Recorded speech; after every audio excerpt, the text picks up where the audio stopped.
Have you ever felt paralyzed by something you can't even name?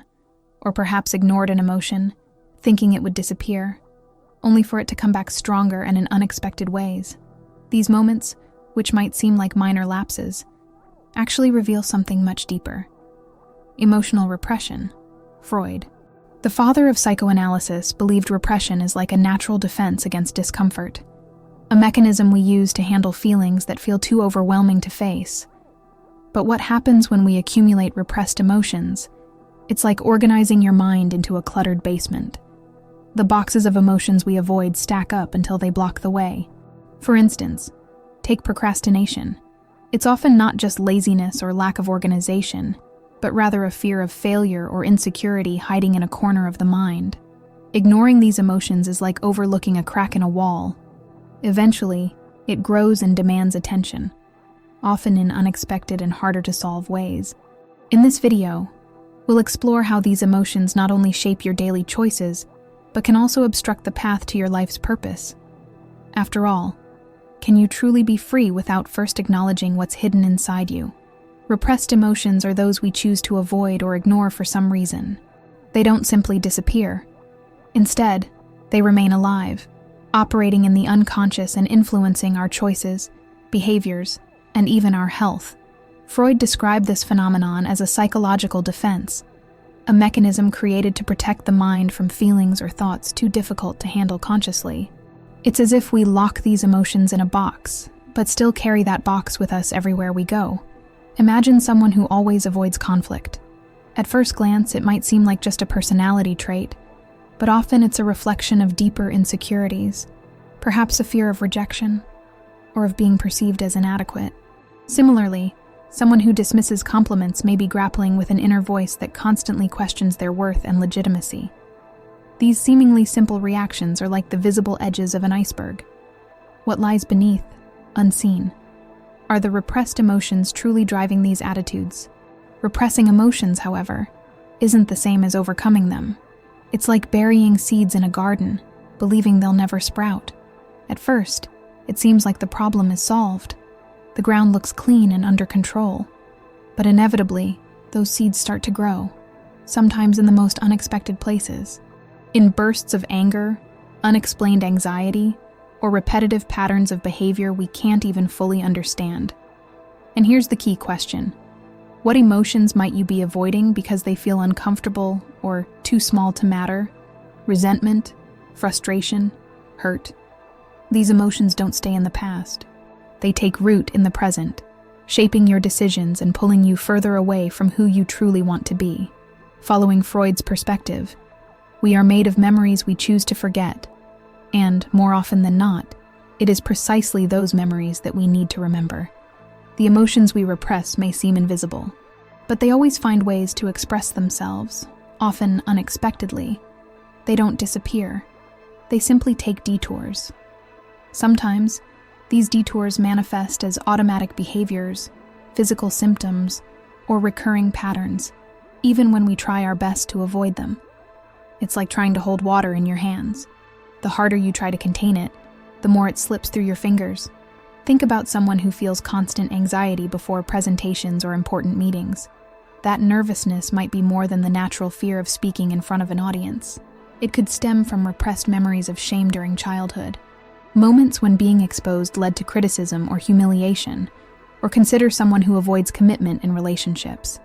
This pattern might be a manifestation of a deeply buried fear of rejection, so ingrained that the person isn't even aware of it. Our unconscious is creative. It finds ways to speak to us, whether through physical symptoms, like recurring headaches or muscle tension, enigmatic dreams, or even selective memory lapses that seem oddly intentional. Freud referred to these signals as the return of the repressed. It's the unconscious sending us disguised messages because what is ignored refuses to stay hidden. The problem is that without understanding the source of these manifestations, we risk only treating the symptoms, not the cause. It's like trying to patch up a leak without finding where the water is coming from. For example, someone who bursts into anger over something seemingly trivial might actually be dealing with years of accumulated frustrations. These outbursts are merely the tip of the iceberg. So the question is, what is your body, your habits, or even your mistakes trying to tell you. Repressed emotions, though uncomfortable, are invitations for reflection. They remind us that there is something within us that needs to be acknowledged. Because, like water slipping through your fingers, what we avoid will always find a way to surface. Dreams have always fascinated humanity. For Freud, however, they weren't just random images or meaningless stories. He believed that dreams are the royal road to the unconscious, a kind of portal where repressed desires, fears, and emotions find a way to express themselves. While we sleep, our conscious mind lowers its guard, allowing the unconscious to speak. Albeit in a coded language, consider a dream where you're lost, desperately searching for an exit but never finding one. This could reflect a repressed feeling of being directionless in life, a doubt or insecurity you avoid confronting. Or imagine a dream where you're being chased, with something or someone always behind you. Often, this type of dream symbolizes an attempt to escape responsibilities, conflicts, or difficult emotions you'd rather ignore when awake. Freud's brilliance lay in understanding that dreams never speak directly. They use symbols, metaphors, and even distortions to shield the dreamer from the emotional impact of confronting repressed content in its raw form. Interpreting a dream, then, is like solving a puzzle. Every detail may hold hidden meaning. A locked door could represent opportunities you feel are out of reach. A fierce animal might symbolize a part of yourself that you fear facing. A helpful practice for beginning to explore this realm is keeping a dream journal. Writing immediately upon waking helps capture details while they're still fresh in your memory. More than just recording the dreams, it's important to ask yourself, what patterns emerge? What emotions recur frequently? These reflections can reveal more about your desires, fears, and conflicts than you might imagine. As Freud said, every dream is a disguised fulfillment of a repressed wish. Dreams may not only be messages from the unconscious, but also invitations to look deeper into who we are and what we avoid.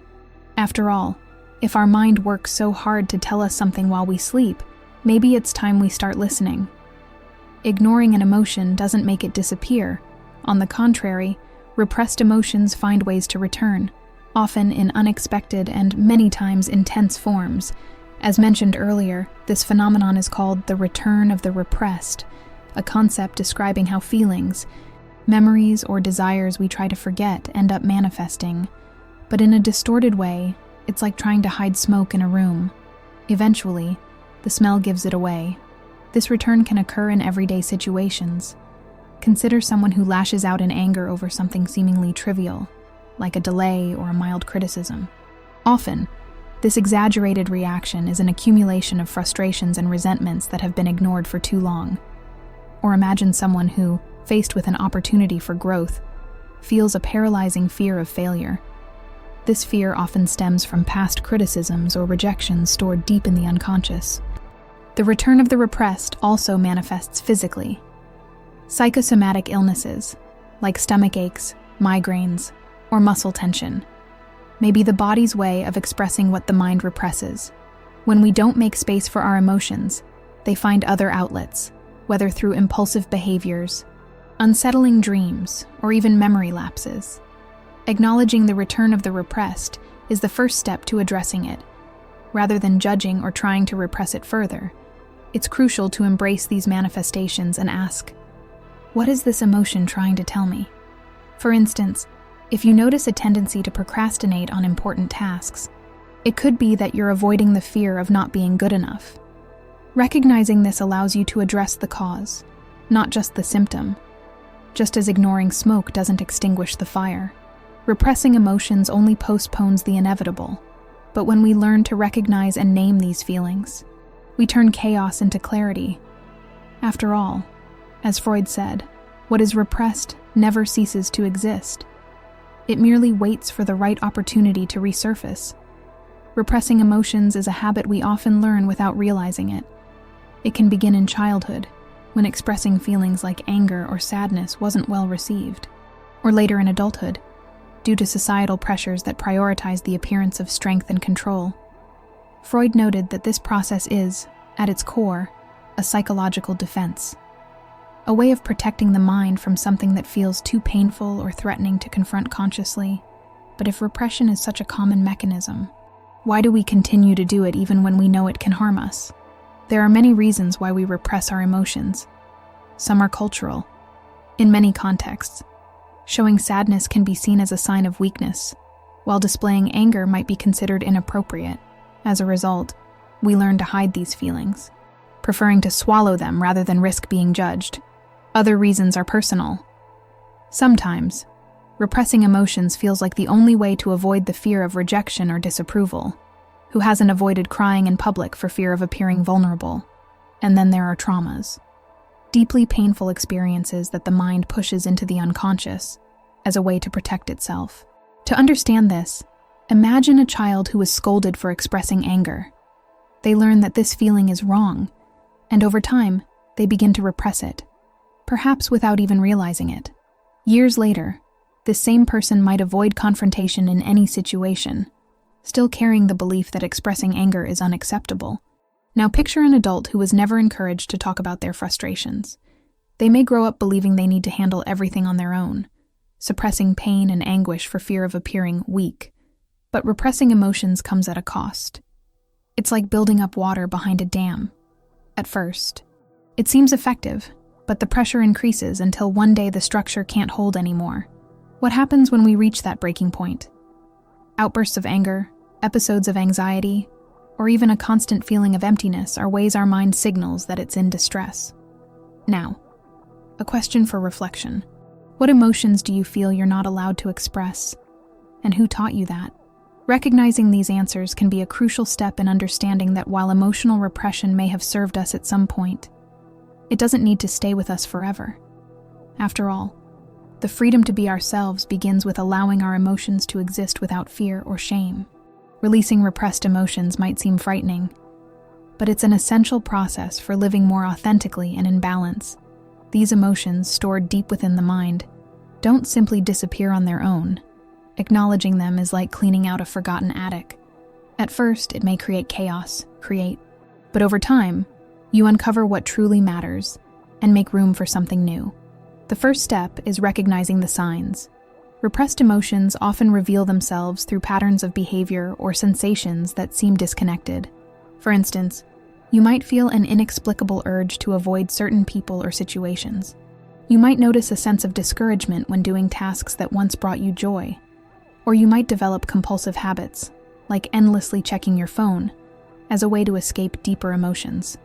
After identifying these signs, the next step is reflection. Ask yourself, what's behind this? Suppose you feel constant irritation when hearing colleagues argue at work. Is it just the noise that bothers you? Or is there something deeper? Perhaps frustration with your role in the team, or fear of being criticized. This kind of analysis opens the door to understanding what your mind is trying to communicate. Next, it's essential to find ways to express these emotions. For some, writing can be an invaluable tool. Writing about a moment when you felt ignored or rejected, for example, can bring clarity to how it still affects your relationships today. Others may prefer creative outlets like drawing or painting to give shape to feelings that are difficult to articulate. If you're more physically inclined, activities like dancing or yoga can help release emotional tensions stored in the body. Additionally, some people discover valuable insights by observing their emotions in the moment without judgment. Imagine feeling sudden anxiety before leaving the house. Instead of suppressing it, ask yourself, why am I feeling this now? Where is this coming from? This curiosity might reveal that the discomfort isn't about leaving the house, but about a fear of being judged or rejected. Something that can be worked through over time with attention and care. Finally, seeking support from a professional, such as a therapist, is invaluable. A therapist creates a safe space for exploring emotions that feel too overwhelming to face alone. Most importantly, releasing repressed emotions is not a linear process. It's like caring for a neglected plant, watering, pruning, giving light. Over time, what seemed hidden can grow into something that nourishes and strengthens you. Making space for these emotions is not just an act of healing, but also one of growth. After all, keeping everything bottled up only delays the inevitable confrontation with what needs attention. When we give a voice to what was hidden, we discover not only relief, but also new paths to live with greater clarity and purpose. Repressed emotions don't just shape our behaviors and choices. They can also pull us away from our deepest desires, and in turn, our life's purpose. How can we pursue what truly matters when parts of ourselves remain hidden, pulling us in opposite directions? Consider someone who has always dreamed of traveling the world but never makes it happen. On the surface, it might seem like a lack of time or money, but often there's something deeper. Perhaps an unconscious belief that they don't deserve that freedom or a fear of facing the unknown. These repressed emotions, even when invisible, create barriers that limit our actions. This happens in other areas as well. Someone who represses sadness may avoid deeper relationships out of fear of appearing vulnerable. Someone harboring unresolved grudges may struggle to trust, sabotaging opportunities for genuine connections. These emotional blockages act like invisible chains, trapping us in cycles of frustration, while our true purpose drifts further out of reach. Freud once said, "What you do not make conscious returns as fate." This phrase encapsulates the idea that what we avoid confronting in the present often shapes our lives in the future, pulling us further from what we desire. On the other hand, by facing these emotions, we begin to free ourselves from automatic patterns and create space for more authentic choices. But how can you tell if you're living in alignment with your purpose? Ask yourself, what would you avoid doing if fear weren't holding you back? Often, what we repress is exactly what could lead us to a more meaningful life. The fear of failure, the shame of not being enough, or the need to please others. All these repressed emotions create a disconnection between who we are and who we truly want to be. Recognizing this isn't a sign of weakness. It's an act of courage. When we stop avoiding these emotions and start listening to them, we discover they're more than obstacles. They're signals showing us what we need to grow. Sadness can prompt us to seek help and build new connections. Fear can challenge us to try something new. Anger can fuel our fight for what we believe in. By confronting what's been repressed, we not only release the burden we've carried, but also reconnect with our true selves. And this reconnection is what sets us on the path toward our purpose, allowing us to live with greater clarity, passion, and authenticity. When we talk about repressed emotions, the idea of facing them might feel daunting, but real transformation happens when we stop resisting and begin to integrate them. Freud saw this integration as a way to make sense of what troubles us, turning what seemed like a roadblock into a source of learning and energy. Repressed emotions don't need to be fought as enemies. Think of them as messages written in a language you don't fully understand yet. By deciphering them, they stop being threats and become resources. For example, anxiety might be your mind's way of warning you that something important is at stake. Sadness might be a call for rest, a reminder that something needs to be processed and understood. Integration is also about action. It's not enough to understand emotions. You need to create space for them to be expressed in healthy ways. For some, this might mean confronting a situation they've always avoided, like talking to someone about a long-standing resentment. For others, it could mean trying something new, like a creative hobby or a physical practice. To help release accumulated tensions, consider someone who has repressed a desire to explore an artistic talent for years. Out of fear of criticism or failure, by finally giving space to that desire, they not only find a form of expression, but also unlock a forgotten source of joy and fulfillment. This is the essence of integration, allowing every part of ourselves, even the parts we've avoided, a place in our lives. Turning blocks into strengths isn't about perfection. It's an ongoing process of learning to see challenges as opportunities to reconnect with who we truly are. Every repressed emotion we accept teaches us something about our values, our needs, and our desires. In the end, this journey isn't about fixing ourselves, but about learning to walk alongside our challenges with courage and ease. As Freud believed, living fully isn't about avoiding difficulties, but about finding meaning in them.